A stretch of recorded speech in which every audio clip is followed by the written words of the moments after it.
ഇപ്പോൾ വന്നിരിക്കുന്ന ഈ ഗ്രോസ് കളക്ഷന്റെ ഒരു 70-75% അതിന്റെ ബഡ്ജറ്റ് ഉണ്ടായിരുന്നു. ബാക്കി നിങ്ങൾക്ക് കാൽക്കുലേറ്റ് ചെയ്തോളൂ.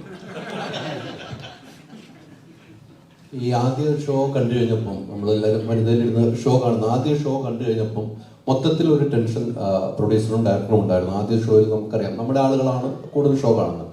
അതിനുശേഷമാണ് ആ ഷോയ്ക്ക് ഒരു നമ്മൾ റിവ്യൂസ് ആണെങ്കിൽ നല്ല റിവ്യൂസ്, നമ്മൾ ഒരിക്കലും പ്രതീക്ഷിക്കാത്ത റിവ്യൂസ് വരുന്നുണ്ട്.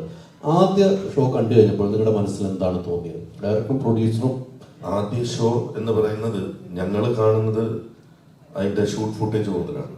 എന്നെ സംബന്ധിച്ചിടത്തോളം ഇത് 70-ാമത്തെ 75-ാമത്തെ ഷോ ആയിരുന്നു തിയേറ്ററിൽ വന്ന ആദ്യത്തെ ഷോ. അപ്പോൾ ആദ്യ സീൻ കണ്ടപ്പോൾ തൊട്ടുള്ള റിലീസ് വരെയുള്ള ടെൻഷൻ അങ്ങനെ തന്നെ.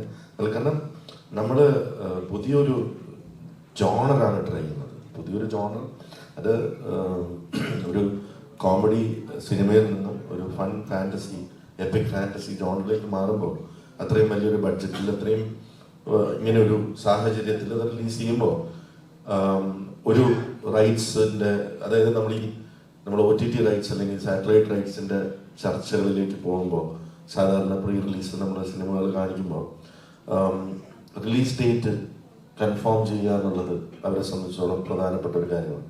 അപ്പം നമ്മൾ ആ സമയത്ത് ഏത് സിനിമയും റിലീസ് ചെയ്യുമോ എന്നുള്ള സംശയത്തിൽ ഒരു ചാനൽ പോലും അല്ലെങ്കിൽ ഒരു OTT ചാനൽ പോലും ഒരു ഡിസിഷൻ എടുക്കാൻ തയ്യാറായിരുന്നില്ല. റിലീസ് അഭിപ്രായം ഏത് സിനിമ ഇറങ്ങുന്നതിന്റെ തലേന്ന് പോലും ചിലപ്പോൾ റിലീസ് മാറ്റിവെക്കാം എന്നുള്ളൊരു അവസ്ഥയിൽ 100% റിസ്കിൽ മാത്രമാണ് ആടിറങ്ങിയത്.